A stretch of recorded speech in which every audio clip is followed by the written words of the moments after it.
شادی کے تیسرے دن خوشیوں کے چراغ بجھ گئے۔ دلہن کی مہندی ابھی ہاتھوں سے اتری ہی تھی کہ شوہر کا حادثہ ہو گیا۔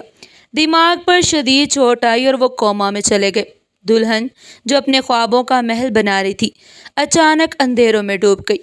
میں ابھی تک اس رات کو بھول نہ سکی جب دروازے پر دستک ہوئی اور سامنے کھڑے محلے کے آدمی کی آواز آئی، جلدی کرو، ٹکر لگ گئی ہے۔ ہسپتال پہنچتے ہی ڈاکٹر نے جو کچھ کہا وہ میرے کانوں میں سیسا بن کر اتر گیا۔ چوٹ گہری ہے، ہم کوشش کر رہے ہیں مگر وہ گہرے کوما میں ہے۔ پھر ایسا چکر آیا اور میں فرش پر گر پڑی۔ سسرال والوں کی نظریں بدلنے لگی۔ ساس نے نند سے کہا، یہ منحوس قدموں والی ہے، اس کی بدولت یہ سب ہوا۔ 3 دن بھی نہ گزرے تھے اور مجھے یہ دن دیکھنے پڑے۔ میں روتے ہوئے کہنے لگی، امی میرا شوہر ٹھیک ہو جائے گا، بس مجھے اجازت دے کہ میں ہسپتال میں اس کی دیکھ بھال کروں۔ ساس نے بے رخی سے جواب دیا، اس کے کمرے میں بیٹھ کر میں کیا کروں گی، جو ہونا ہے وہی ہوگا۔ نند نے مجھے بے حس سمجھ کر میری جانب دیکھا اور کہا، یہاں پہلے ہی سب پریشان ہے اور ڈرامہ مت کرو۔ میں خاموشی سے کونے میں بیٹھ گئی۔ میرے ہاتھ میں ابھی بھی وہ کنگن تھے جو اس نے میرے لیے چنے تھے۔ اگلے چند ہفتے خوفناک امتحان کی طرح گزرے۔ ساس اور نند 2 بار ملنے آتی رہی مگر ان کی زیادہ تر گفتگو ڈاکٹروں سے ملن اور خرچوں کے بارے میں ہوتی۔ میری موجودگی کو مکمل طور پر نظر انداز کیا جاتا۔ ایک شام جب میں نے ساس سے کہا کہ مجھے اندر جا کر ان کے پاس بیٹھنے دے تو انہوں نے سختی سے منع کر دیا۔ تمہارے لیے یہاں جگہ نہیں ہے، تم گھر جاؤ اور ان کے لیے دعائیں کرو۔ وہ جانتے تھے کہ میں گھر میں اکیلی رہوں گی اور میری تنہائی بڑھتی گئی۔ گھر کا ماحول عجیب سا ہو گیا۔ باورچی خانوں میں برتنوں کی آواز بھی تنزیہ سی لگتی۔ ایک روز جٹھانی نے کھانا لاتے ہوئے میرے سامنے پلیٹ رکھتے ہوئے غصے سے کہا کہ ان کے علاج میں بہت پیسہ لگ رہا ہے، مجھے لگتا ہے یہ سارا پیسہ برباد ہو جائے گا، تم جیسی عورت کے لیے اتنا انتظار کون کرے گا۔ میں نے ایک لقمہ بھی نہ کھایا۔ یہ ایک نیا امتحان تھا جس میں خوشیوں کی کوئی امید نظر نہ آتی تھی۔ وہ راتیں جو محبت اور امید میں گزاری تھی اب آنسو اور دعاؤں میں بدل گئی۔ میں خاموشی سے اس کے کمرے میں جاتی جہاں ہمارا بستر سجا تھا۔ اس کی خوشبو ابھی بھی وہاں باقی تھی۔ میں اسے اپنے سینے سے لگاتی اور اپنے دل کی باتیں کرتی۔ آپ کو یاد ہے آپ نے کہا تھا کہ ہم ان 3 دنوں میں کتنی ساری باتیں کریں گے۔ میرے گالوں پر آنسو بہنے لگے۔ خدا کے لیے ایک بار آنکھیں کھولو، مجھے دیکھو۔ ایک دن میں نے گھر میں ایک لفافہ دیکھا جس پر پراپرٹی کے بیچنے کے کاغذات تھے۔ میں خوفزدہ ہو کر ماں سے پوچھا، یہ کیا ہے؟ ماں نے غصے سے کہا، ہاں تمہاری وجہ سے ہمارا گھر بیچنا پڑ رہا ہے تاکہ تمہارے شوہر کا علاج ہو سکے، لیکن تم جیسی عورت کے لیے کون اتنی قربانی دیتا ہے؟ میرے وجود میں سنسنی دوڑ گئی۔ مجھے اپنے اوپر شدید بوجھ محسوس ہوا۔ وہ اپنا غصہ مجھ پر نکال کر مطمئن ہو جاتی جبکہ میں اپنے آپ کو مجرم سمجھنے لگی۔ ہر روز دل میں ایک ہی التجا رہتی کہ اے اللہ میرے شوہر کو مجھے واپس دے دے، مگر جواب میں خاموشی اور کمرے کی ویرانی تھی۔ یہ پہلا قدم تھا اس آزمائش کا جو کئی سال تک جاری رہا۔ وقت گزرا مگر شوہر کی حالت میں کوئی بہتری نہ آئی۔ مہینے ہفتوں میں بدل گئے اور ہفتے مہینوں میں۔ ہسپتال کی زندگی سے واقفیت ہو گئی۔ مشینوں کی بیپ اور ڈاکٹروں کی ہلکی سرگوشیاں میرے روزمرہ کا حصہ بن گئی۔ اسی دوران ایک اور اذیت کا دروازہ کھلا۔ گھر میں سب کا رویہ سخت ہو چکا تھا مگر جیٹ یعنی شوہر کا بڑا بھائی سب سے مختلف تھا۔ وہ حد سے زیادہ میٹھا اور ہمدردی کرنے کی کوشش کرتا۔ وہ بار بار کمرے میں آنے لگا، کبھی پانی کا بہانہ، کبھی شوہر کے پرانے بل دیکھنے کا بہانہ۔ ایک دن وہ ایک قیمتی سونے کا ہار لے آیا جو اس نے ایک پرنٹی ڈبے میں رکھا ہوا تھا۔ اس نے مسکرا کر کہا، تم تنہا کیوں رہتی ہو، میں تمہارے ساتھ ہوں، اسے پہن کر دیکھو، تمہارا رنگ کھل جائے گا اور تم اتنی اداس نہیں رہو گی۔ اس کی آنکھوں میں ایسی چمک تھی جس نے دل دہلا دیا۔ میں نے سختی سے وہ ڈبہ واپس کر دیا اور کہا، مجھے کسی کی ضرورت نہیں اور نہ کسی تحفے کی۔ جب تک میرے شوہر واپس نہ آ جائے میرے لیے کوئی خوشی نہیں۔ آپ برائے مہربانی یہاں سے چلے جائیں اور مجھے اکیلا چھوڑ دیں۔ وہ ہر بار میری بات کو ہنسی میں ٹال دیتا۔ وہ اپنی بیوی پر ظلم کرتا اور میری تعریفیں کرتا رہتا۔ کبھی کمرے کے باہر کھڑا ہو کر نند سے کہتا، دیکھو کتنی خدمت گزار ہے بھابی، ہم سب کو اس کی عزت کرنی چاہیے۔ یہ سب جان بوجھ کر اس کی بیوی یعنی میری جٹھانی کو جلانے کی کوشش کرتا اور اس سے میری حیثیت میں اضافہ ہوتا۔ کبھی چھپ کر میرے کمرے کے باہر پھلوں کی ایک ٹوکری اور مہنگی چیزیں رکھتی جاتی اور میں شرمندگی میں ڈوب جاتی۔ ایک بار میں نے وہ ٹوکری اٹھا کر واپس اس کے کمرے کے دروازے پر رکھ دی اور اگلی صبح جٹھانی کے سامنے کہا، میں نے یہ بھابی کے لیے بھیجے تھے۔ وہ انکار کر گئی، شاید وہ ناراض ہے۔ اس عمل نے ساس کو مجھ سے مزید بدظن کر دیا اور انہوں نے مجھے بلا کر کہا، تم ہمارے گھر میں رہتی اور تمہارا رویہ اچھا نہیں ہے، وہ تمہارے جیٹھ ہیں، ان سے یوں بات نہ کرو۔ میرے لیے صورتحال سنبھالنا مشکل ہو گیا تھا۔ میرا دل کانپنے لگا کہ یہ سب کہاں جا کر رکے گا۔ میں نے مجبور ہو کر دروازے پر ایک پرانی کنڈی لگا دی۔ ایک دن جیٹھ آیا اور کنڈی کھول کر باہر سے بولا کہ مجھے تم سے ضروری بات کرنی ہے۔ شوہر کا بل بہت بڑھ گیا ہے۔ میں نے اندر سے کہا جو بات ہے صبح روشنی میں کریں گے، اور وہ بھی ساس کے سامنے۔ اس نے پھر ہلکی آواز میں کہا میں تمہیں وہ سب کچھ دوں گا جو تمہارا شوہر تمہیں نہیں دے سکتا۔ اس کا یہ جملہ میرے جسم کو پتھر کر گیا۔ اس دن سے میں نے اپنے پاس ایک چھوٹی چھری رکھنی شروع کر دی کہ اگر وہ زیادتی کرے تو میں اپنا دفاع کر سکوں۔ ایک دن وہ نادان لمحہ آ گیا۔ جٹانی نے اسے میرے کمرے سے نکلتے دیکھا۔ وہ دراصل صبح کا وقت تھا جب وہ دیکھنے آیا تھا کہ کیا میں ابھی بھی سو رہی ہوں اور میں نے کنڈی نہیں لگائی تھی۔ جٹانی جو رات بھر جاگنے کے بعد صبح کی چائے بنانے نکلی تھی، اس نے اسے میرے دروازے سے تیزی سے نکلتے دیکھا۔ صبح ہوتے الزاموں کی بارش میرے اوپر ہو گئی۔ ساس نے سب کے سامنے چلا کر کہا تم ایک مریض کے کمرے میں بد کرداری کر رہی ہو۔ میں نے رات کو اپنے شوہر کو تمہارے کمرے سے نکلتے دیکھا۔ اس کے پاس ہر وقت قیمتی چیزیں کہاں سے آ رہی ہیں؟ اس کے بعد سسرال میں سب اکٹھا ہو گئے۔ میں نے اپنی پاک دامنی ثابت کرنے کی کوشش کی مگر میری آواز کسی تک نہ پہنچی۔ میں نے کچھ نہیں کیا۔ میں نے دروازہ بند کر دیا تھا لیکن جٹانی نے آسمان سر پر اٹھا لیا۔ وہ بڑی معصومیت سے ساس کے سامنے بولی کہ یہ خود مجھے بلا رہی تھی۔ یہ اپنے شوہر سے خوش تھی۔ یہ چاہتی تھی کہ میں اس کے ساتھ محبت کروں۔ میں تو صرف سمجھانے گئی تھی۔ میں اندر سے چھپ گئی تھی۔ وہ مکار شخص میری خاموشی کا فائدہ اٹھا رہا تھا۔ دل میں صرف ایک سوال گونج رہا تھا، یا اللہ میری قسمت میں یہ سب کیوں ہے؟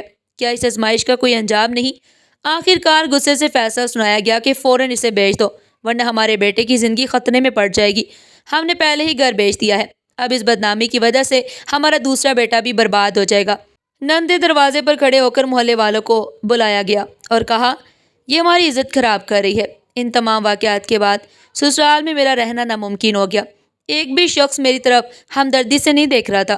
ساس نے میرا ہاتھ پکڑا، بیگ میرے ہاتھ میں تھمایا اور کہا تمہارے شوہر کے ہوش میں آنے سے پہلے تم یہاں سے چلی جاؤ۔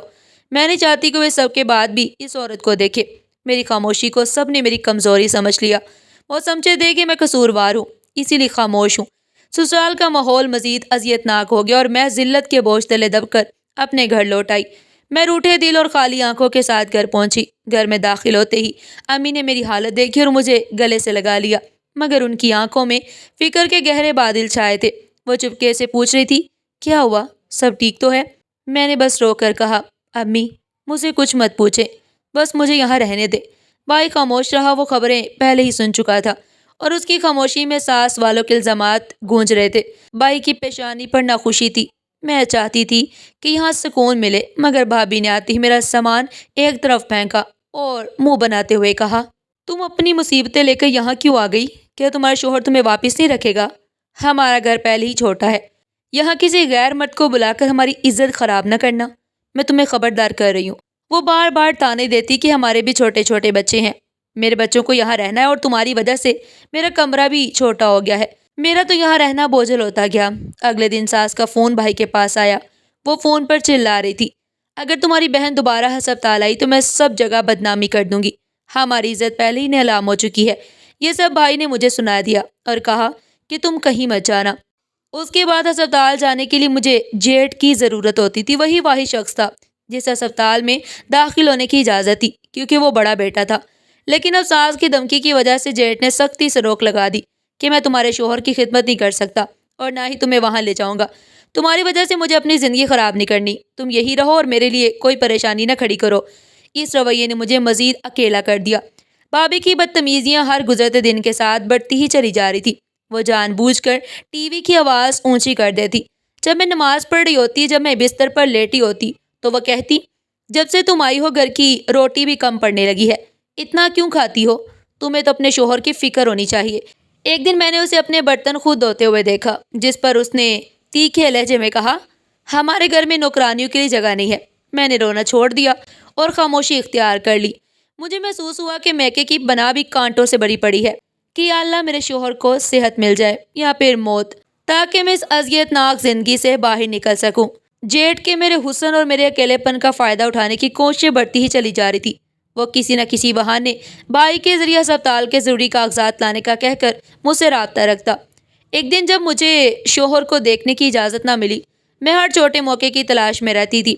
ایک دن جیٹ خود میرے گھر کے باہر آیا اور بھائی کو بلا کر کہا کہ تمہاری بہن کو اس کے شوہر کے پرچے پر دستخط کرنے ہیں، میں اسے اسپتال لے جا رہا ہوں۔ اور بھائی کو بلا کر کہا کہ تمہاری بہن کو اس کے شوہر کے پرچے پر دستخط کرنے ہیں، میں اسے اسپتال لے جا رہا ہوں۔ بھائی نے کچھ نہیں کہا اور چپ رہا۔ یوں ہسپتال جانے کے لیے جیٹ نے مجھے گھر سے نکالا، لیکن ہسپتال پہنچنے سے پہلے ہی اس نے گاڑی ایک طرف روک لی۔ تمہیں کیا لگتا ہے میں تمہیں وہاں چھوڑنے آیا ہوں؟ وہ شیطانی مسکراہٹ کے ساتھ بولا۔ شوہر تمہارا کوما میں ہے اور تمہاری قسمت میں محبت اور خوشیاں نہیں ہیں۔ میرے وجود میں خوف کی دیوار کھڑی ہو گئی۔ میں نے جلدی سے باہر نکلنے کی کوشش کی، مگر اس نے دروازے پر ہاتھ رکھ دیا اور کہا، میں تو تمہارا دل بہلا رہا ہوں اور تمہیں وہ سب دے سکتا ہوں جو تم نے خواب میں بھی نہیں سوچا۔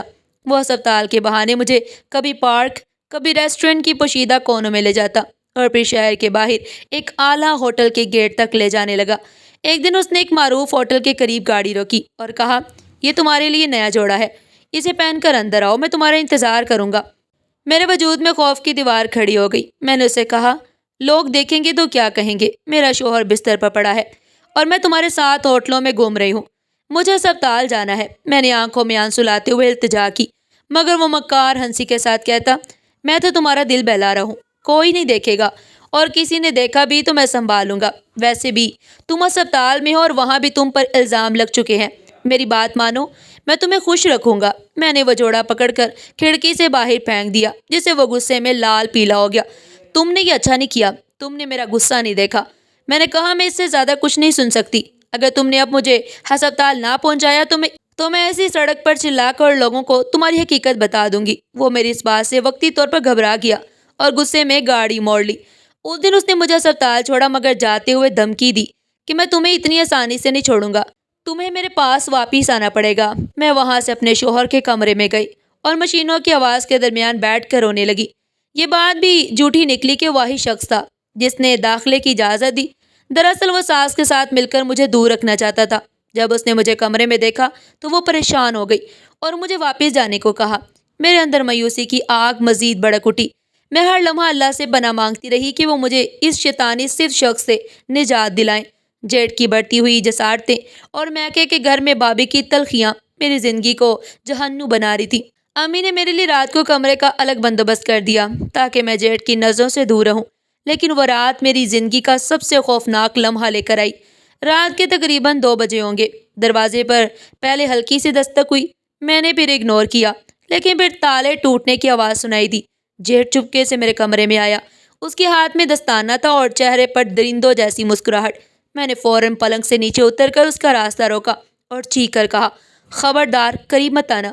اگر تم نے ایک قدم بھی آگے بڑھایا تو میں اپنے آپ کو ختم کر لوں گی اور تمہیں مجرم قرار دوں گی۔ مگر وہ ہوس میں اندھا ہو چکا تھا۔ وہ میرے قریب آیا اور میری عزت پر ہاتھ ڈالنے کی کوشش کی۔ میں نے پوری طاقت جمع کی اور اسے دھکا دیا، جس سے وہ پلنگ سے ٹکرا کر گر گیا۔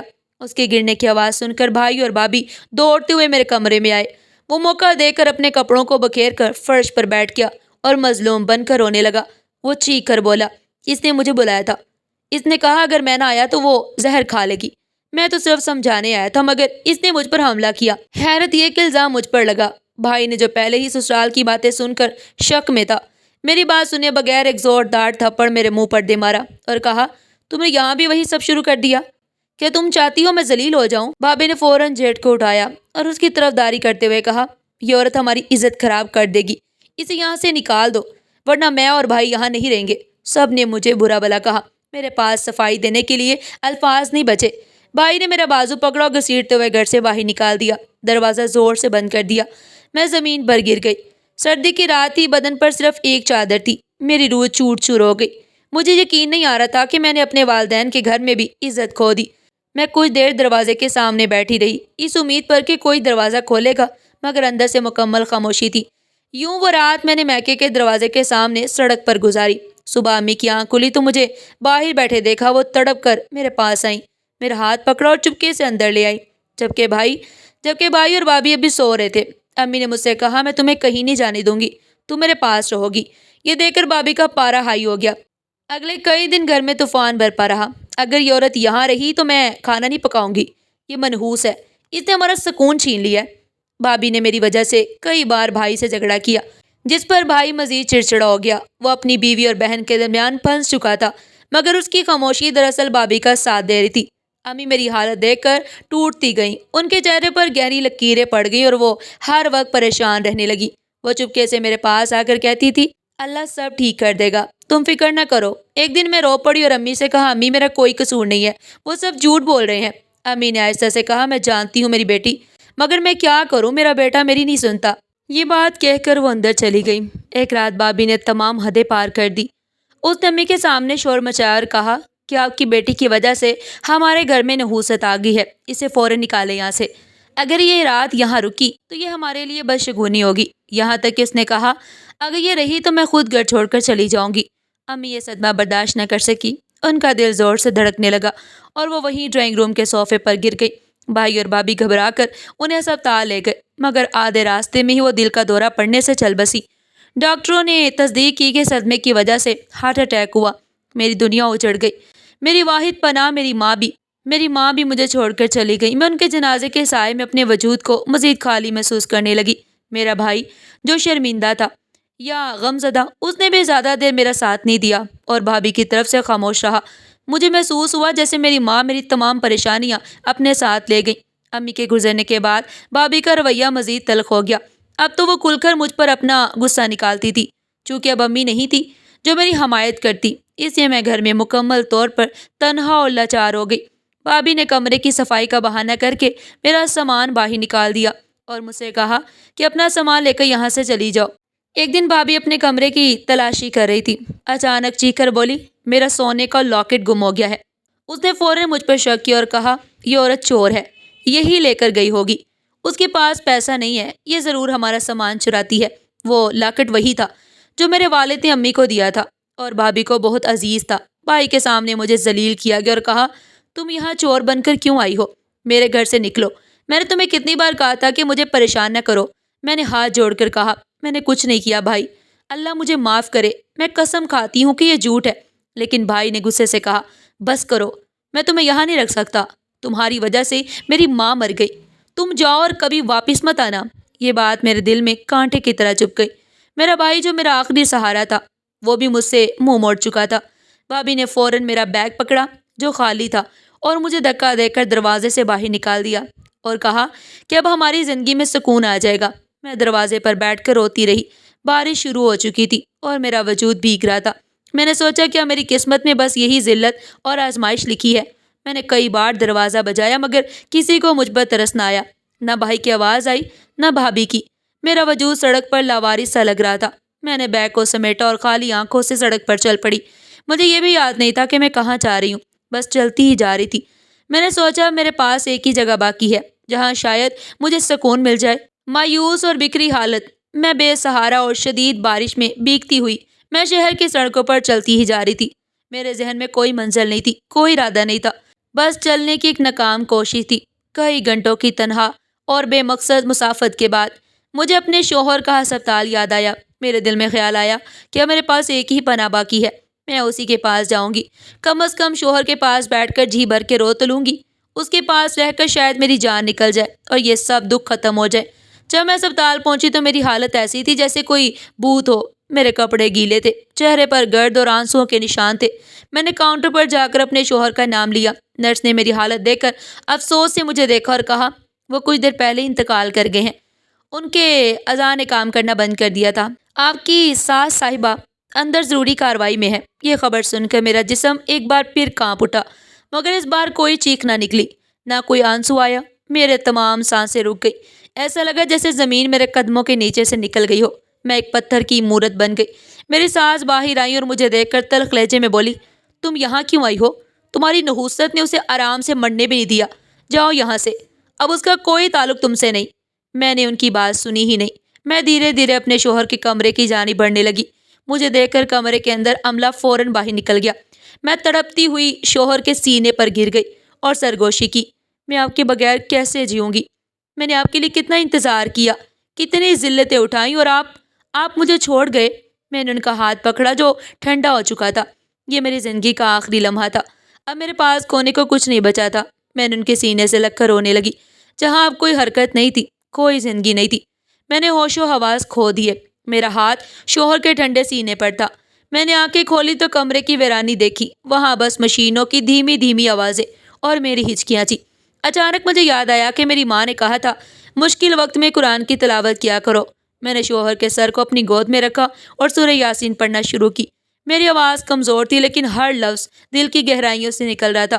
میری آنکھیں آنسوؤں سے بھیگ چکی تھی۔ میں نے پورا یقین اللہ کی ذات پر کر لیا۔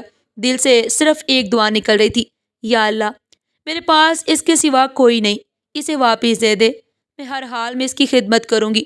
مجھے اپنے صبر کا انعام دنیا میں دے دے۔ میں نے تمام آزمائشیں تیری رضا کے لیے برداشت کی۔ میں تلاوت کرتی رہی۔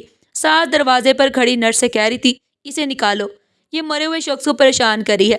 اچانک شوہر کے سینے میں ہلکی سی حرکت ہوئی۔ پہلے تو مجھے لگا یہ وہم ہے، مگر پھر ان کی انگلیوں نے میرے ہاتھ پر دباؤ ڈالا۔ میں نے فوراً تلاوت روک دی اور گھبرا کر ان کے چہرے کو دیکھا۔ ان کے چہرے پر خفیف سی جنبش ہوئی۔ میں نے زور سے نرس کو آواز دی۔ ڈاکٹر اور نرس بھاگتے ہوئے کمرے میں آئے۔ مشین کے مانیٹر پر، جن پر فلیٹ لائن تھی، اچانک سے ہلکی سی لہریں دکھانے لگی۔ ڈاکٹر نے حیرت سے ایک دوسرے کو دیکھا اور کہا، یہ ناممکن ہے، مریض واپس آ رہا ہے۔ ان کے دماغ نے دوبارہ کام کرنا شروع کر دیا۔ ڈاکٹر نے مجھ سے پوچھا، آپ نے کیا کیا؟ میں نے ہاتھ اٹھا کر آسمان کی جانب اشارہ کیا اور کہا، میں نے صرف دعا کی ہے۔ میری ساس اور نن جو دروازے پر کھڑی تھی، یہ معجزہ دیکھ کر گونگی ہو گئی۔ یہ لمحہ میری زندگی کا سب سے بڑا معجزہ تھا۔ میری دعا قبول ہو چکی تھی، میرے صبر کی آزمائش ختم ہو چکی تھی اور اللہ نے مجھے میرا شوہر واپس لوٹا دیا۔ ڈاکٹر نے کہا، یہ ایک معجزہ ہے، آپ ان کے پاس رہیں، آپ ان کے لیے طاقت کا ذریعہ ہیں۔ شوہر کے ہوش میں آنے کے بعد اگلے چند دن میری زندگی کے سب سے خوبصورت دن تھے۔ حالانکہ وہ بھی کمزور تھے، ڈاکٹر نے کہا کہ وہ آہستہ آہستہ ٹھیک ہو رہے ہیں۔ ہوش میں آ کر سب سے پہلے انہوں نے میرا ہاتھ تھاما۔ میں نے انہیں وہ ساری داستان سنائی کہ میرے ساتھ کیا کچھ ہوا۔ سسرال والوں کے ظلم، جیٹ کی مکروہ حرکتیں، جھوٹے الزام، ماں کی موت اور بھائی کی بے حسی، سب کچھ سن کر وہ خاموش رہے، مگر ان کی آنکھوں میں آنسو تھے۔ ساس اور جیٹھ ہسپتال آئے تو شوہر نے انہیں اندر آنے سے منع کر دیا۔ انہیں نرسوں کو بلا کر کہا، میں ان لوگوں سے کوئی تعلق نہیں رکھنا چاہتا، یہ میری بیوی کو تکلیف دیتے رہے ہیں۔ اس نے میرا ہاتھ پکڑا اور کہا، اب سب ٹھیک ہوگا، ہم یہاں سے دور ایک نئی زندگی کی شروعات کریں گے۔ مجھے تمہاری قربانیوں کا بدلہ دینا ہے۔ علاج مکمل ہونے کے بعد ہسپتال سے چھٹی ملی تو ہم سیدھے اس کے دوست وسیم کے گھر چلے گئے، جو دوسرے شہر میں رہتا تھا۔ وسیم نے ہماری بہت مدد کی، ایک کرائے کا چھوٹا سا گھر دلوا دیا اور اپنی کمپنی میں اچھی نوکری بھی دلوائی۔ وسیم نے کہا، تم نے بہت دکھ سہے ہیں، اب تمہاری خوشی کا وقت ہے۔ آہستہ آہستہ زندگی خوشیوں کی طرف لوٹنے لگی۔ نیا شہر، نیا گھر اور نئی امید۔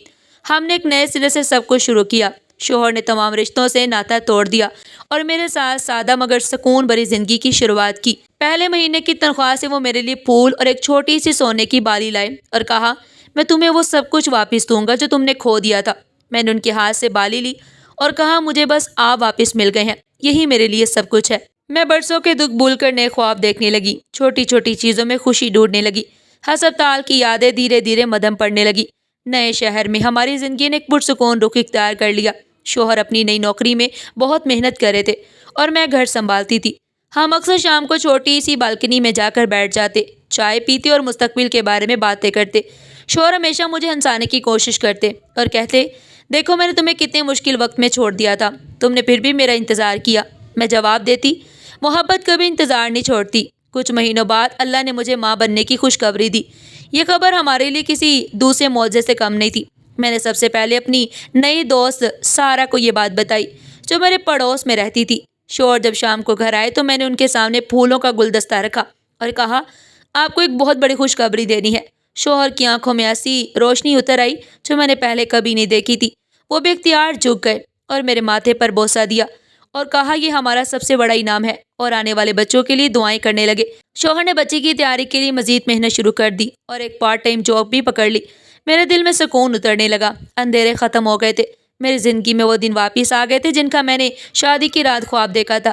لیکن زندگی کے امتحان ابھی باقی تھے۔ حالانکہ میں سمجھتی تھی کہ سب کچھ ٹھیک ہو گیا، شوہر نے بچوں کے بہتر مستقبل کے لیے شام میں کمپیوٹر کورس بھی شروع کر دیا۔ ہم دونوں مل کر ایک روشن کل کی تیاری میں مصروف ہو گئے۔ زندگی میں ایک نئی روانی تھی اور ہم اس سے لطف اندوز ہو رہے تھے۔ میں حاملہ تھی اور میرے لیے ڈاکٹر کے پاس باقاعدگی سے جانا ضروری تھا۔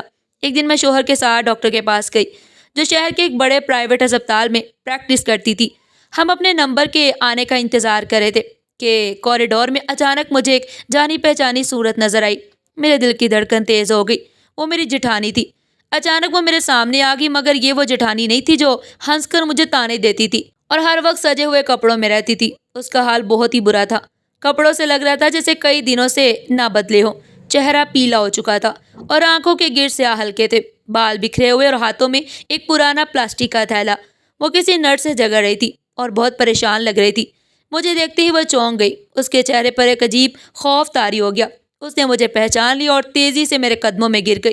اس کا تھیلا فرش پر بکھر گیا اور روتے ہوئے بولی، مجھے معاف کر دو، میرے ساتھ بہت برا ہوا، تم ٹھیک ہی کہتی تھی، میں نے تم پر جھوٹا الزام لگایا تھا۔ وہ ہچکیاں لے لے کر رو رہی تھی اور بار بار اپنا سر فرش پر مار رہی تھی۔ شوہر نے مجھے سنبھالا اور جٹھانی کو اٹھانے کی کوشش کی۔ اس نے روتے ہوئے کہا، میرا شوہر یعنی تمہارا بھائی پاگل ہو گیا، اس نے گھر کے سارے پیسے جوئے میں اڑا دیے اور پھر وہم میں آ کر سب کو مارنے کی کوشش کی۔ اب اسے اسپتال کے ایک چھوٹے سے کمرے میں زنجیروں سے باندھا ہوا ہے۔ لمحہ بھر کو میری سانس رک گئی۔ اس نے مزید بتایا کہ ساس بھی بہت بیمار ہے اور انہیں فالج کا اٹیک آیا ہے، وہ بستر سے لگ چکی ہیں، وہ سب اپنے گھر اور دولت سے محروم ہو چکے ہیں۔ مجھے وہ دن یاد آیا جب اس نے مجھ پر بدکاری کا جھوٹا الزام لگایا تھا۔ میرے سامنے ماضی کے سب زخم ایک فلم کی طرح گھومنے لگے۔ جٹھانی کا الزام، ساس کی سختی، ماں کی موت، بھائی کی بے رخی، سب یاد آ گیا۔ میری آنکھوں میں آنسو آ گئے، لیکن یہ آنسو غم کے نہیں بلکہ شکر گزاری کے تھے۔ میں نے دل کو مضبوط کیا اور جٹھانی سے کہا، شکر ہے تمہیں تمہاری غلطیوں کا احساس ہو گیا، اللہ تمہیں معاف کرے۔ میں نے آنکھیں بند کر لی۔ شوہر نے میرے کندھے پر ہاتھ رکھا، وہ محبت اور فخر سے مجھے دیکھ رہے تھے۔ انہوں نے کہا، دیکھو میں نے کہا تھا نا، اللہ سب ٹھیک کر دے گا، تمہیں بدلہ لینے کی ضرورت نہیں تھی، یہی مکافات عمل ہے۔ شوہر نے جٹھانی کو چند روپے دیے اور کہا، اپنے شوہر کی اچھی دیکھ بھال کرنا، اللہ کی طرف سے سزا مل چکی ہے، اب سنبھل جاؤ۔ میرے دل میں سکون اور شکر کے سجدے اتر گئے۔ میں نے سوچا، واقعی اللہ نے میرے صبر کا مجھے انعام دیا۔ میں نے صبر کیا، خاموش رہی اور ہر ظلم کو اپنے رب کے سپرد کر دیا۔ اللہ نے مجھے سب سے قیمتی چیز، شوہر کی عزت اور آنے والے بچے کی صورت میں سکون بخشا۔ میں نے اپنے شوہر کی جانب دیکھا، ہم دونوں مسکرائے اور ڈاکٹر کے کمرے کی جانب بڑھ گئے۔ وہ غم، وہ ذلتیں، وہ سارے دکھ اب صرف ایک پرانی کہانی تھے۔ میں نے اپنے شوہر سے کہا، اب ہمارا راستہ ہمیشہ روشنی کی طرف ہوگا۔ یہ نہ صرف ایک نئے سفر کا آغاز تھا بلکہ میرے یقین کا بھی مضبوط ہونا تھا کہ اللہ ہمیشہ صبر کرنے والوں کا ساتھ دیتا ہے۔ جیسے ہی جٹھانی اور اس کے خاندان کا المناک، عبرتناک انجام سامنے آیا، میں اور میرے شوہر نے اس بات کو اپنی نئی زندگی کا حصہ نہیں بننے دیا۔ ہم نے سارا زور آنے والی خوشیوں پر لگایا۔ حمل کے آخری مہینے بہت خوبصورت گزرے۔ شوہر نے اپنے پارٹ ٹائم جاب چھوڑ دی تاکہ وہ میرے ساتھ زیادہ وقت گزار سکے اور میرے دل کو سکون ملے۔ انہوں نے کہا، تم نے میرے لیے بہت تکلیفیں اٹھائی ہیں، اب آرام تمہارا حق ہے۔ ہماری پڑوسن سارا، جو ایک بہت اچھی اور مخلص دوست ثابت ہوئی تھی، ہر وقت میرے ساتھ رہتی اور چھوٹے موٹے کاموں میں میری مدد کرتی۔ وسیم اور اس کی بیوی نے بھی ہمارا بہت خیال رکھا۔ پہلی بار مجھے ایسا لگا جیسے میرا اپنا ایک مکمل اور پیار کرنے والا خاندان ہے۔ وقت مقررہ پر مجھے ولادت کے لیے ہسپتال لے جایا گیا۔ درد کے ان گھنٹوں میں میرا شوہر ایک لمحے کے لیے بھی میرے قریب سے نہیں ہٹا۔ اس کا حوصلہ، اس کا پیار اور اس کے ہاتھوں کی مضبوط گرپ میرے لیے ایک مضبوط ڈھال بن گئی۔ ہماری زندگی میں خوبصورت بیٹے نے جنم لیا۔ شوہر کی آنکھوں میں پہلی بار آنسو آئے، لیکن وہ خوشی کے آنسو تھے۔ انہوں نے میرے کان میں سرگوشی کی، تم نے مجھے ایک مکمل انسان بنا دیا۔ ہم نے اس کا نام ارمان رکھا، یعنی خواہش یا تمنا، کیونکہ وہ ہماری تمام آزمائشوں کے بعد پوری ہونے والی تمنا تھا۔ شہر کے اس چھوٹے سے کرائے کے گھر میں ارمان کی آمد نے پوری فضا کو ہی تبدیل کر دیا۔ راتوں کی نیند کم ہو گئی، مگر ہر آنکھ کھلنے پر ایک نئی امید جاگتی۔ شوہر دن بھر کام کرتے، تھکے ہارے واپس آتے، لیکن ارمان کو گود میں لیتے ہی ان کی ساری تھکاوٹ دور ہو جاتی۔ ارمان کو سینے سے لگاتے اور کہتے، تمہیں نہیں پتا تم کس گھر میں محبت اور قربانی کی نشانی بن کر آئے ہو۔